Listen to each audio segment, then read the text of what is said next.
विष्णुपदाय कृष्णप्रेष्ठाय भूतले श्रीमते भक्तिवेदांत स्वामिनिति नामिने।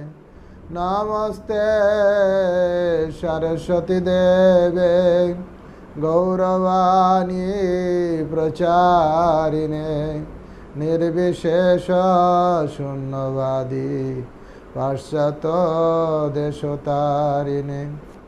वाञ्छाकल्पतरुवर्ष कृपा सिन्धुभ्येव च पतितानां पावनेभ्यो वैष्णवेभ्यो नमो नमः। नमो महावदान्नाय कृष्ण प्रेम प्रदायते कृष्णाय कृष्ण चैतन्य नाम्ने गौरातिसे नमः।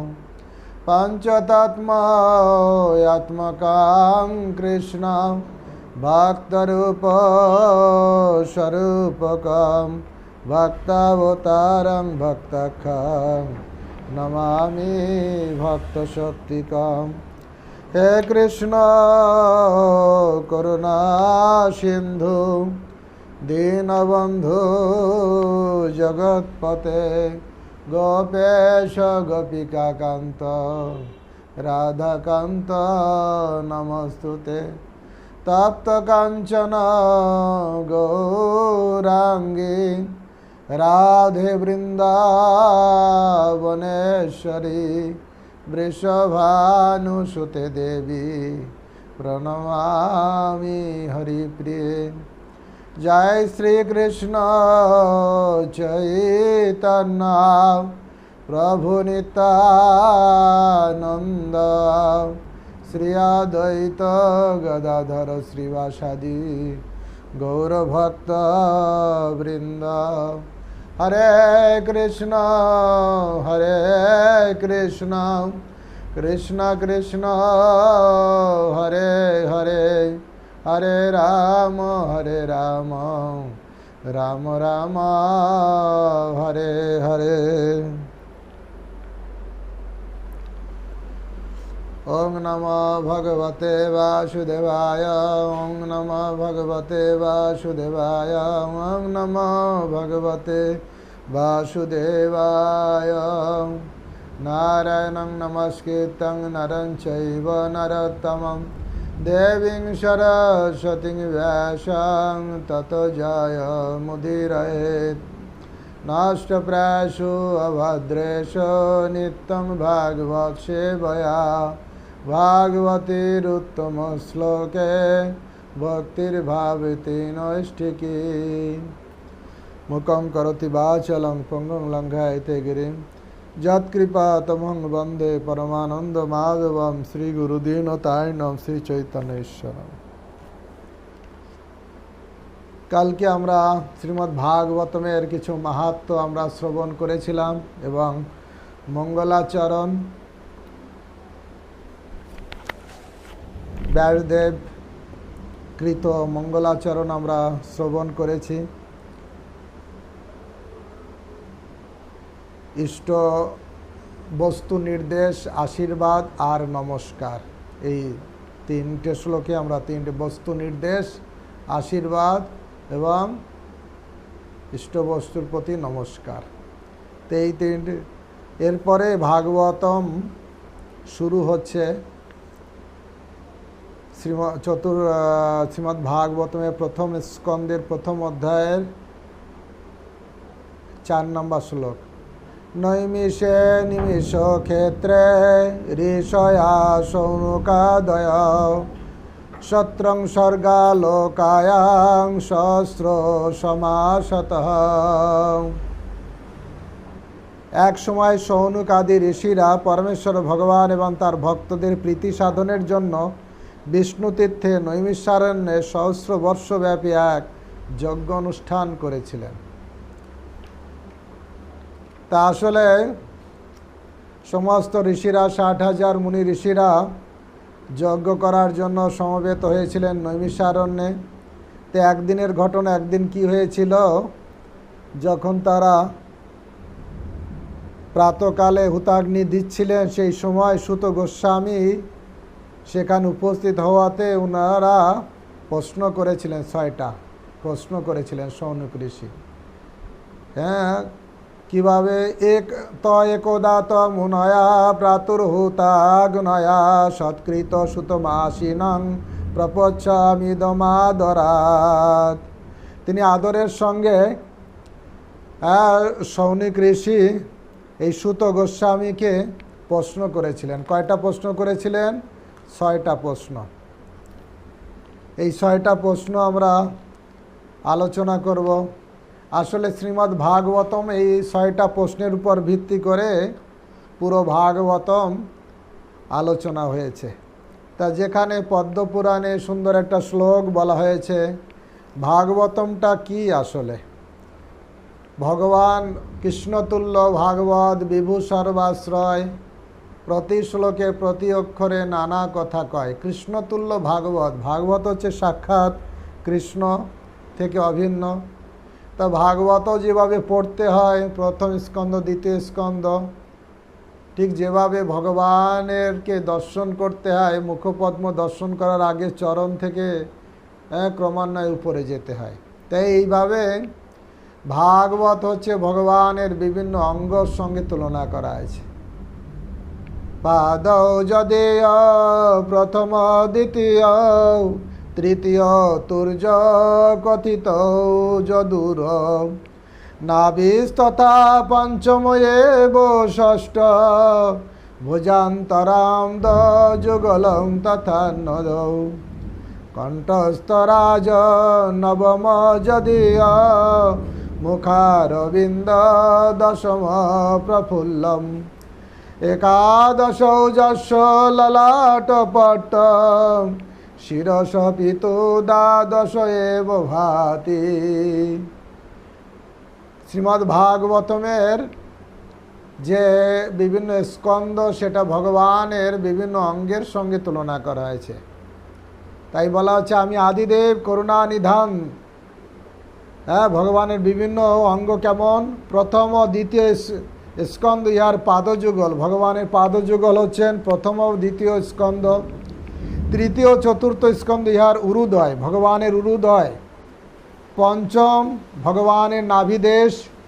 ষষ্ঠম স্কন্ধ ইহার বক্ষস্থল, ভগবানের বক্ষস্থল। এবং সপ্তম অষ্টম হচ্ছে 2টি বাহু। এবং কণ্ঠস্থ রাজন্য নবম যদিও, কণ্ঠ হচ্ছে ভগবানের, এই নবম স্কন্ধ হচ্ছে ভগবানের কণ্ঠ। আর মুখার বৃন্দ দশম প্রফুল্লম, ভগবানের যে মুখপদ্ম সে হচ্ছে দশম স্কন্ধ, ভগবানের মুখপদ্ম। আর একাদশ যশ ললাটপট্টম, একাদশ স্কন্ধ হচ্ছে ভগবানের কপাল। আর শিরসি তু দ্বাদশ এব ভাতি, আর মস্তক হচ্ছে ভগবানের মস্তক হচ্ছে ভাগবতমের দ্বাদশ স্কন্ধ। তাই ভাগবতের বন্দনা করে বলা হয়েছে তমাদিদেব করুণা নিদানম তমাল বর্ণা সুহিতাবতারম অপার সংসার সমুদ্র সেতো ভজামহং ভাগবত স্বরূপম। ভাগবত হচ্ছে সাক্ষাৎ ভগবত স্বরূপ। তাই তমাল বর্ণম তমাদিদেব করুণা নিধানম তমাল বর্ণম সুহিতাবতারম। আমি আদিদেব করুণা নিধান, তমাল বর্ণ ভগবান। তমাল বর্ণ ভাগবত হচ্ছে তমাল বর্ণ, ভাগবতের শাব্দিক অবতার। ভগবানের এই শ্রীমদ্ ভাগবত হচ্ছে ভগবানের অবতার, বাগ্ময়ী অবতার, শব্দ অবতার। আর এই ভাগবত হচ্ছেন অপার সংসার সাগর পার হওয়ার সেতু স্বরূপ। শ্রীমদ্ ভাগবতমকে আমি ভজনা করি, সাক্ষাৎ ভগবত স্বরূপ শ্রীমদ্ ভাগবত। হ্যাঁ, তাই এই ভাগবত হচ্ছে সাক্ষাৎ ভগবান থেকে অভিন্ন। তাই এই ভাগবতমে যে 6টা প্রশ্ন করেছেন শৌনকাদি ঋষিরা, আর সেই 6টা প্রশ্নের উত্তরই সারা ভাগবত জুড়ে আছে। তা আমরা সেই 6টা প্রশ্ন, তার আগে শ্রীমদ্ ভাগবত অধ্যয়নের যোগ্যতা, পাঠ করার যে যোগ্যতা সম্পর্কে শৌনিকাদি ঋষিরা সুত গোস্বামীর কাছ থেকে শ্রবণ করবে, তার আগে ওনার কিছু মহিমা বর্ণনা করছেন। কারো কাছ থেকে ভালো জিনিস পেতে গেলে তার প্রতি শ্রদ্ধা থাকা দরকার। তাই শৌনিক ঋষিরা সুত গোস্বামীর কাছে প্রশ্ন করবেন, তার আগে তার মহিমা কিছু বর্ণনা করছেন যে আপনি কেমন। তয়া খল পুরাণানি সেতিহাসানি চানগ আক্ষাত্তান্নাপাধিতানি ধর্মশাস্ত্রিণী জান্নুত। ঋষি, হে পরম শ্রদ্ধেয় সুত গোস্বামী, আপনি সম্পূর্ণরূপে নিষ্পাপ। আপনি মহাভারত, আদি ইতিহাস সহ অষ্টাদশ পুরাণ, সমস্ত ধর্মশাস্ত্র সদ্গুরুর কাছে অধ্যয়ন করেছেন। শুধু তাই নয়, তা আপনি ব্যাখ্যাও করেছেন। দেখুন, কারো কাছ থেকে শ্রবণ করতে হবে, সে নিজেই যদি শ্রবণ না করে তাহলে তার কাছ থেকে আমরা কি পেতে পারবো? তো এখানে ঋষিরা সুত গোস্বামীর কাছ থেকে শ্রবণ করতে যাচ্ছেন, তার আগে তার মহিমা বর্ণনা করে বলছেন, হে সুত গোস্বামী, আপনি সম্পূর্ণরূপে নিষ্পাপ। প্রভুপাদ তাৎপর্যে বলছেন, ভাগবত পাঠ করার যোগ্যতা তারই আছে যে নিষ্পাপ হতে পারে, বিশেষ করে 4টে পাপ কর্ম থেকে যে মুক্ত। গোস্বামীবাসী ব্যাসদেবের উপযুক্ত প্রতিনিধিকে অবশ্যই সব রকমের পাপ থেকে মুক্ত হতে হবে। যিনি ভাগবত পাঠ করবেন তাকে অবশ্যই পাপ কর্ম থেকে মুক্ত হতে হবে। 4টে পাপ কর্ম যা শাস্ত্রে উল্লেখ করা আছে। প্রভুপাদ তাৎপর্য বলছে, 4 চরিত্র সম্পূর্ণরূপে নিষ্কলুষ নয় এবং যে পূর্ব উল্লিখিত এই সমস্ত পাপ থেকে সম্পূর্ণরূপে মুক্ত নয়, তাকে কখনোই ব্যাসাসনে বসতে দেওয়া উচিত নয়। আর শুধু পাপ থেকে মুক্ত হলেই হবে না, তাকে অবশ্যই সমস্ত বৈদিক শাস্ত্রে পারদর্শী হতে হবে। তো এখানে সুত গোস্বামীকে তার কাছ থেকে যে ভাগবত শ্রবণ করতে চাইছেন তার যোগ্যতা সম্পর্কে বলছেন যে আপনি হচ্ছেন নিষ্পাপ। আপনি 18খানা পুরাণ এবং সমস্ত ধর্মশাস্ত্র সদ্গুরুর কাছ থেকে অধ্যয়ন করেছেন। একা একা নয়, একা একা পড়ে ভাগবত বোঝা যাবে না। যাহো ভাগবত পড়ো গিয়া বৈষ্ণবের স্থানে, একান্ত আশ্রয় করো চৈতন্য চরণে। ভাগবত পড়তে হবে ব্যক্তি ভাগবতের কাছ থেকে। তাই আমরা জানি ভাগবত 2 প্রকারে আছে। এক ভাগবত, ভাগবত শাস্ত্র, আর ভাগবত ভক্তি রসপাত্র। 2 ভাগবত আছে, এক গ্রন্থ ভাগবত, এক ব্যক্তি ভাগবত। তা গ্রন্থ ভাগবত অধ্যয়ন করতে হয় ব্যক্তি ভাগবতের কাছে গিয়ে। তাই শৌনকাদি ঋষিরা সুত গোস্বামীকে প্রশ্ন করছেন, যেখানে দেখা যাবে শৌনকাদি ঋষিরা সুত গোস্বামীকে প্রশ্ন করছেন, সুত গোস্বামী সেটা উত্তর দিচ্ছেন।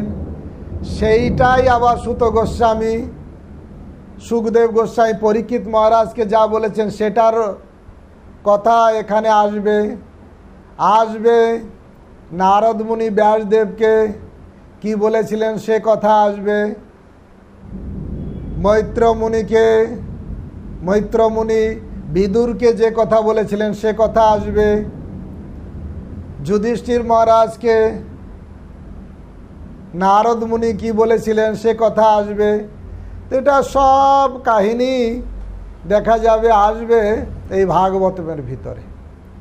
তো এখানে সুত গোস্বামী যে বক্তা, তার যোগ্যতা বলছেন, এখানে তিনি সমস্ত 18খানা পুরাণ সব অধ্যয়ন করেছেন। 18খানা পুরাণ, তার ভিতরে আছে 6খানা সাত্ত্বিক পুরাণ, 6খানা রাজসিক পুরাণ, 6খানা তামসিক পুরাণ। এইগুলো সব পুরাণ অধ্যয়ন করেছে। এছাড়া সমস্ত শাস্ত্র অধ্যয়ন করেছেন। শুধু অধ্যয়ন করেননি, ইনি ব্যাখ্যাও করেছেন বলছেন। আর কি করেছেন? জানি বেদ বিদাং শ্রেষ্ঠ ভগবান বাদরায়ণা অন্য চ মুনয়া সুত পরাবর বিদু। হে সর্বপ্রবীণ বেদান্তবিদ সুত গোস্বামী, আপনি ভগবানের অবতার ব্যাসদেবের জ্ঞান প্রাপ্ত হয়েছেন। সুত গোস্বামী কি করে জ্ঞান প্রাপ্ত হয়েছেন? ব্যাসদেবের জ্ঞান প্রাপ্ত কি করে হয়েছে? ব্যাসদেব জ্ঞান দিয়েছেন তার পুত্র সুখদেব গোস্বামীকে। সুখদেব গোস্বামী যখন পরীক্ষিত মহারাজকে ভাগবত জ্ঞান দিচ্ছিলেন, সেখানে সুত গোস্বামী সেখানে ছিলেন। তাই এখানে বলছেন, হে সুত গোস্বামী, আপনি ব্যাসদেবের সেই জ্ঞান প্রাপ্ত হয়েছেন পরম্পরাক্রমে। যে সমস্ত ঋষিরা ভৌতিক এবং আদিভৌতিক জ্ঞান সম্পর্কে লাভ করেছেন, তাদের কাছ থেকেও আপনি জ্ঞান প্রাপ্ত হয়েছেন। ব্যাসদেবের জ্ঞান প্রাপ্ত হয়েছেন সুখদেব গোস্বামীর মাধ্যমে। এছাড়াও অন্যান্য মুনি ঋষিদের যারা তত্ত্বজ্ঞ, তাদের কাছ থেকে জ্ঞান প্রাপ্ত হয়েছেন। তা জ্ঞান প্রাপ্ত কে হতে পারে? সুত গোস্বামী জ্ঞান প্রাপ্ত হয়েছেন। তাই আপনার গুরুদেবেরা বিশেষভাবে অনুগ্রহ করেছেন, কেননা স্নিগ্ধ স্বভাবসম্পন্ন অর্থাৎ প্রীতিশীল শিষ্যের কাছে গুরুবর্গ অতি নিগূঢ় রহস্য ব্যক্ত করেন। যিনি শ্রদ্ধাশীল হবেন, বিনীত হবেন, এখানে স্নিগ্ধ স্বভাবসম্পন্ন হবেন, তার হৃদয়ে গুরুদেবের জ্ঞান কি বলে এসে যায়। গুরুদেব প্রদত্ত সেই জ্ঞান সেই ভক্তের হৃদয়ে আসে, যে ভক্ত হবেন স্নিগ্ধ মানে বিনীত, শ্রদ্ধাশীল, এবং যিনি হবেন সৌম্য, সরল এবং নির্মল হবেন, এবং যিনি শ্রদ্ধাশীল বিনীত হবেন, তিনি এই জ্ঞান লাভ করতে পারবেন। তাই দিব্য জ্ঞান কি করে আসে? দিব্য জ্ঞান হৃদয়ে প্রকাশিত গুরুদেবের কৃপায়। প্রভুপাদ তাৎপর্য বলছেন, যস্য প্রসাদাৎ ভগবৎ প্রসাদ ও যস্য প্রসাদান ন গতিকুত। তাই শৌনকাদি ঋষিরা সুত গোস্বামীকে প্রথমে ওনার মহিমা গান করেছেন, তার গুণকীর্তন করেছেন, কি যোগ্যতা থাকলে ভাগবত পাঠ করা যায়, কার হৃদয়ে বৈদিক জ্ঞানটা বিদ্যমান হয়, এসব বর্ণনা করে এখন কি করছেন? তিনি প্রশ্ন করছেন। কি প্রশ্ন? প্রথম প্রশ্ন, তত্র তত্রাঞ্জুষ ভবতা যদ বিনিশ্চিতম পুংসামে একান্তত শ্রেয় তন্ন সংশ্রী মহর্ষি। হে আয়ুষ্মান, আপনি জনসাধারণের পরম মঙ্গল কীভাবে সাধিত হয় তা সহজবদ্ধভাবে আমাদের কাছে শোনান। অর্থাৎ প্রথম প্রশ্ন, 6টা প্রশ্নের প্রথম প্রশ্ন হচ্ছে জনসাধারণের মঙ্গল বা শ্রেয় কিভাবে সাধিত হবে, কিভাবে জনসাধারণের মঙ্গল বা শ্রেয় সাধিত হবে। প্রথম প্রশ্ন, জনগণের কল্যাণ বা মঙ্গল কিভাবে সাধিত হবে।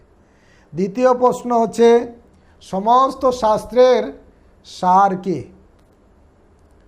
সমস্ত শাস্ত্রের সার কি সেটা বলছেন।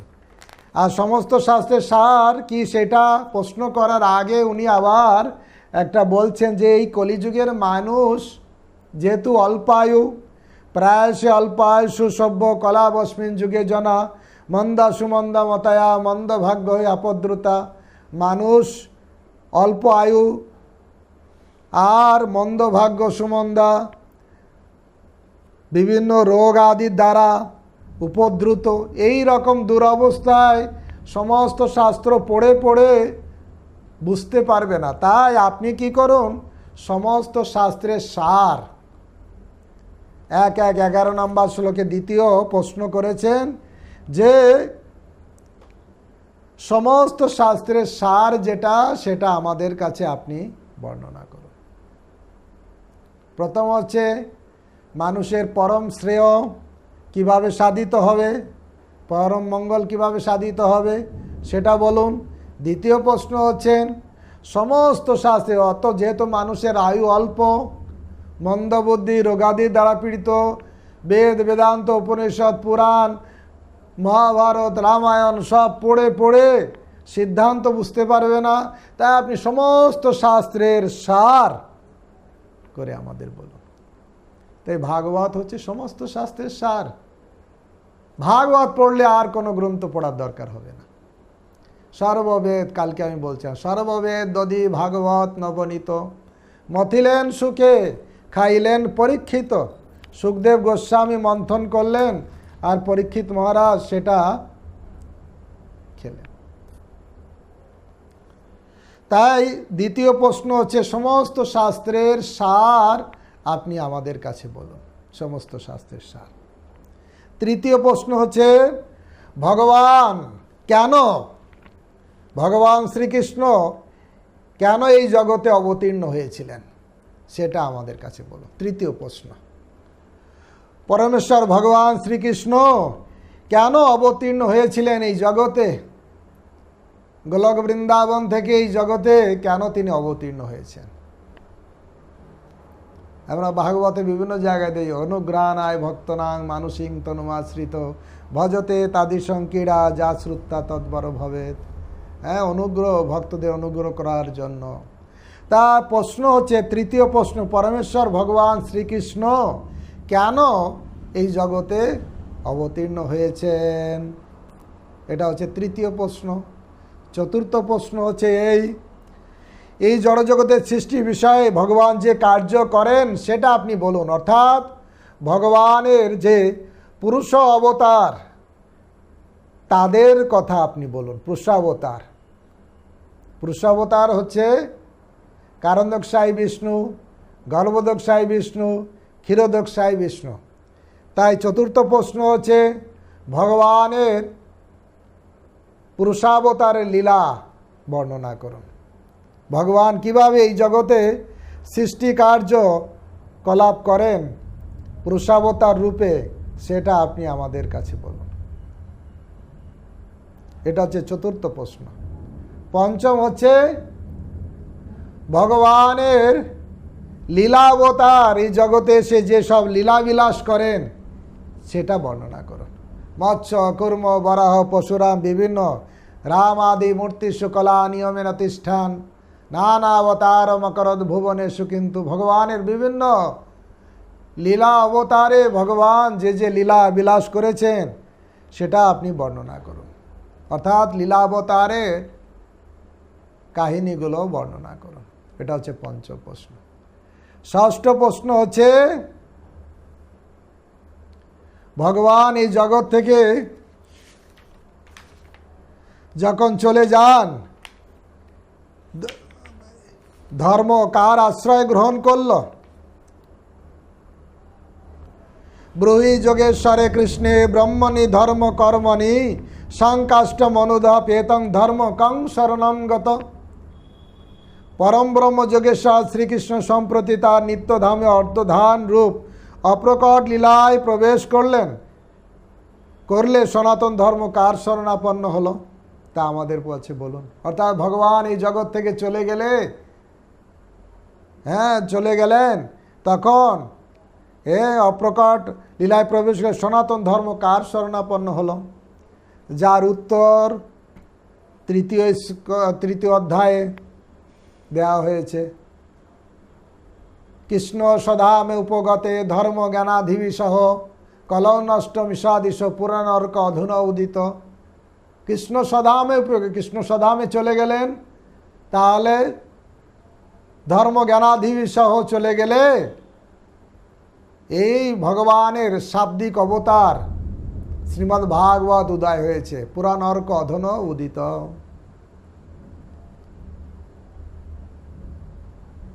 প্রদীপের সঙ্গেও তুলনা করা হয়েছে ভাগবতে দীপ্তিমতি, যেখানে মঙ্গলাচরণে সুত গোস্বামী যখন বলছেন সেখানে ভাগবতকে এরকম। তা আমরা দেখি এই 6টা প্রশ্ন।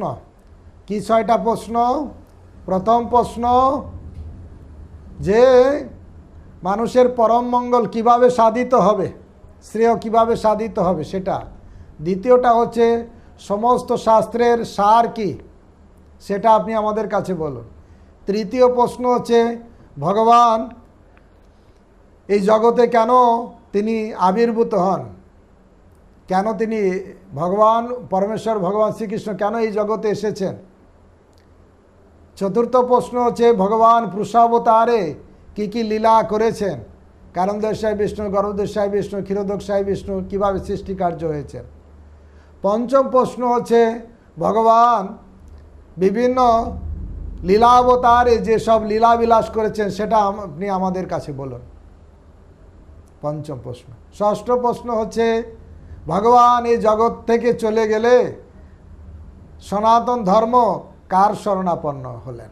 এই 6টা প্রশ্ন সৌনকাদি ঋষিরা সুত গোস্বামীকে করেছেন, যার উত্তর সারা ভাগবত জুড়ে তার উত্তর প্রদান করা হয়েছে। এটা দেখা যাবে প্রথম স্কন্ধে প্রথম অধ্যায়ে এই 6টা প্রশ্ন মঙ্গলাচরণ আর এই 6টা প্রশ্নের কথা বলা হয়েছে। দ্বিতীয় অধ্যায়ে তখন সুত গোস্বামী এইসব প্রশ্নের উত্তর দিতে শুরু করেছেন।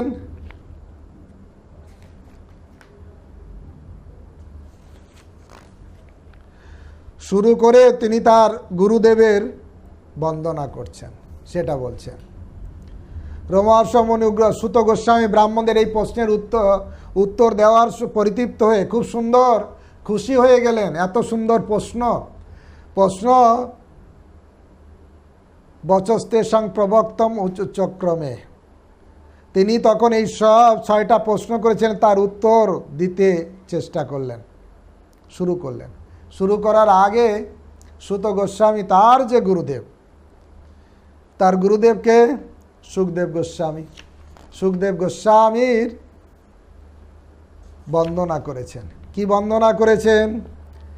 যাং প্রপযন্তমনুপেতমপত্য কীর্তং দ্বৈপায়নবিরহ কাতরয়া জুহাব পুত্রেতি তন্ময়তাতরভিনেদু স্তং সর্বভূত হৃদয়ং মুনিমানতয়স্মি।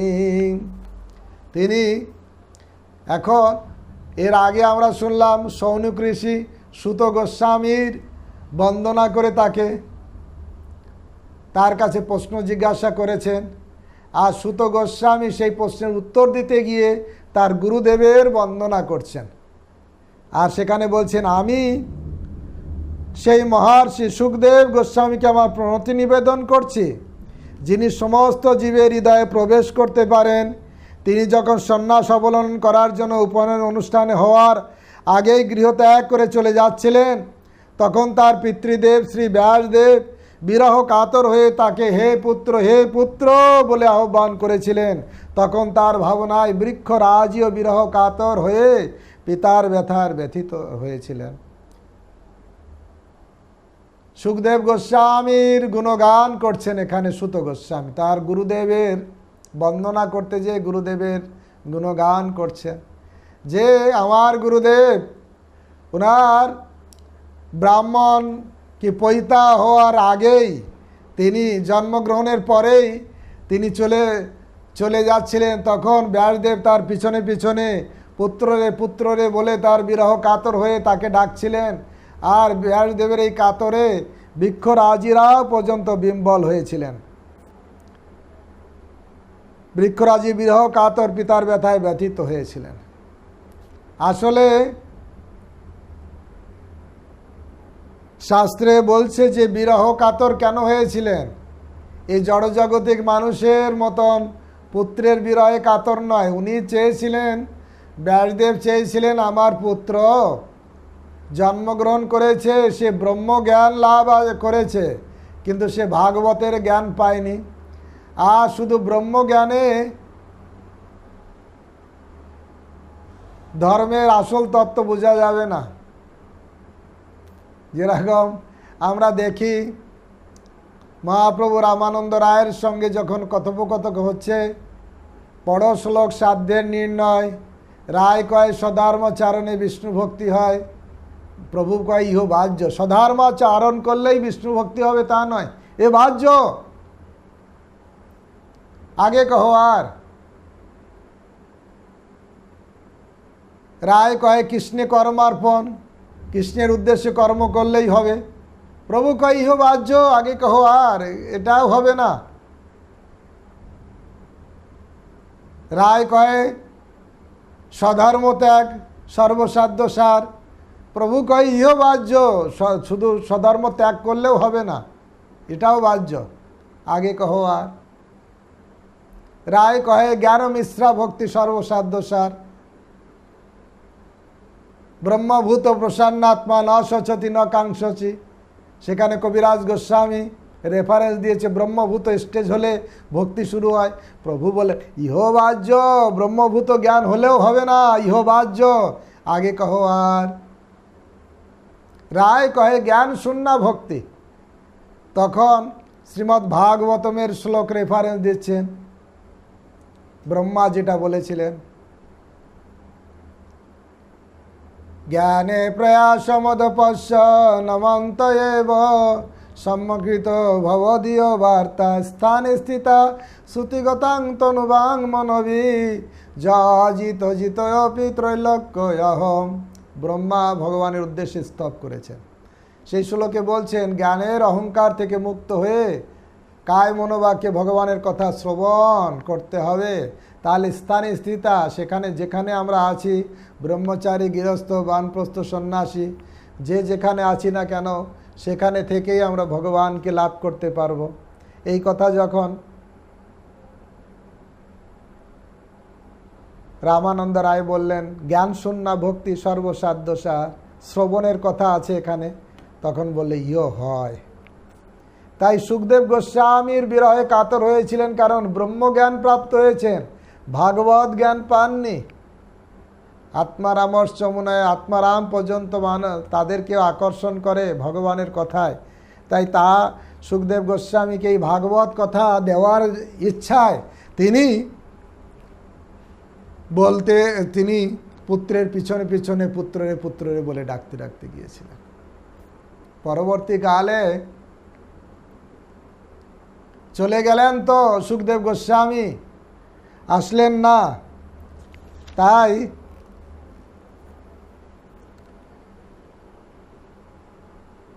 ব্যাসদেব কি করলেন, পুত্রকে ঘরে ফিরে আনার জন্য কাঠুরিয়ারা যারা বনে কাঠ কাটে তাদেরকে ভাগবতমের কিছু শ্লোক শিখিয়েছিলেন। আত্মারামর্ষন্মনয় নির্গুমতা অপি অনুক্রমে কুর্বন্তু অহতু কিম ভক্তিম ইত্থম অদ্ভুত গুণ হরিম। এই শ্লোকটা, আর একটা হচ্ছে বারহা পীড়া নটবর বপু কর্ণকুড়া। এই যে ভাগবতমের দশম স্কন্ধের শ্লোক, এই শ্লোকও শিখিয়ে দিয়েছিলেন কাঠুরিয়াদের। কাঠুরিয়ারা সেই শ্লোক বলছিলেন। আর বললে তখন সুখদেব গোস্বামী সেই বনের ভিতরে কাঠুরিয়াদের মুখে এই শ্লোক শুনে এত আনন্দ হয়েছে, জিজ্ঞাসা করলেন এত সুন্দর শ্লোক কোথায় পেয়েছ?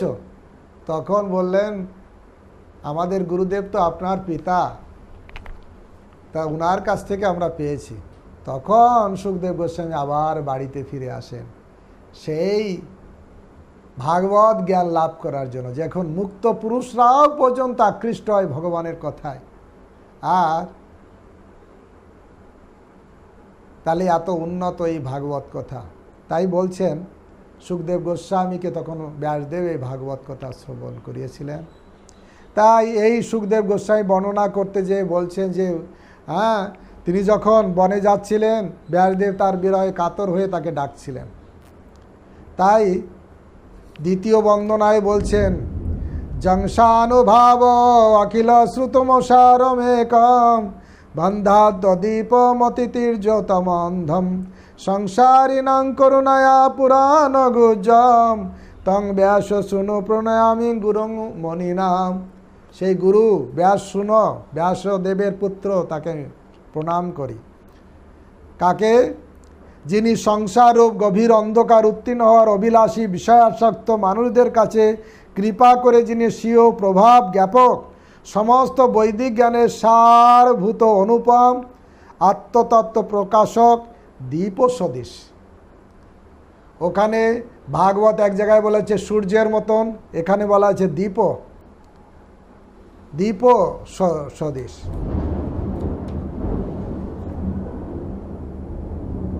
আধ্যাত্ম দীপম, আধ্যাত্ম দীপম, দীপ। ভাগবত হচ্ছে দীপ স্বরূপ। দীপ জ্বললে যেমন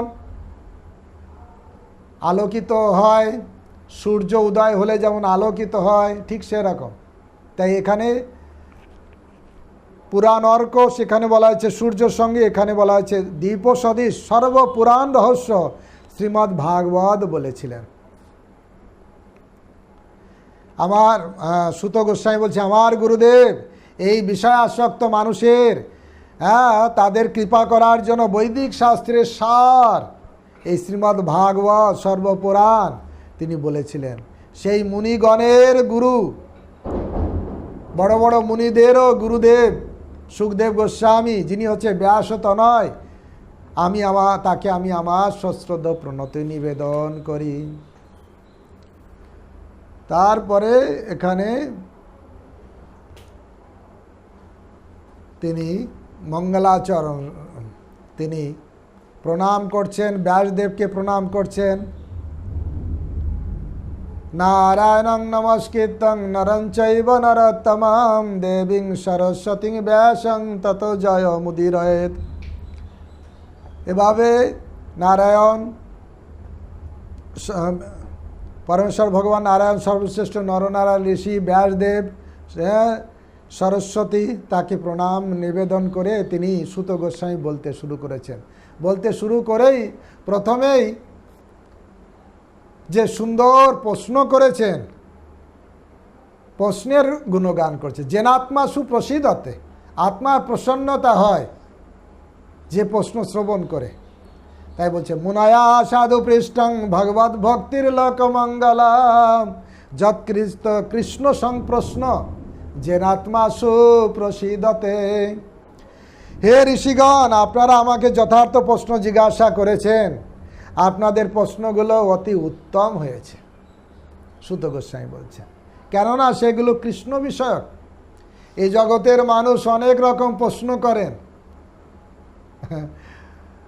কিছুদিন আগে ভাগবত মহারাজ বলছিলেন যে প্রশ্ন কেমন হওয়া উচিত আত্মতত্ত্ব সম্পর্কে। না, সেখানে এরকম হাসি রসিকতা করে বলছিলেন, প্রভু সয়াবিন খাবো কি খাবো না, এরকম প্রশ্ন করা উচিত নয়। কৃষ্ণ বিষয়ক প্রশ্ন, যদিও কিছু আচরণ সম্পর্কে কিছু জিজ্ঞাসা করা, কিন্তু বলা হচ্ছে পরম প্রশ্ন, কৃষ্ণ বিষয়ক প্রশ্ন, আরও উন্নত প্রশ্ন। আমাদের কলেজেও আলোচনা হচ্ছিল কেমন প্রশ্ন করা উচিত।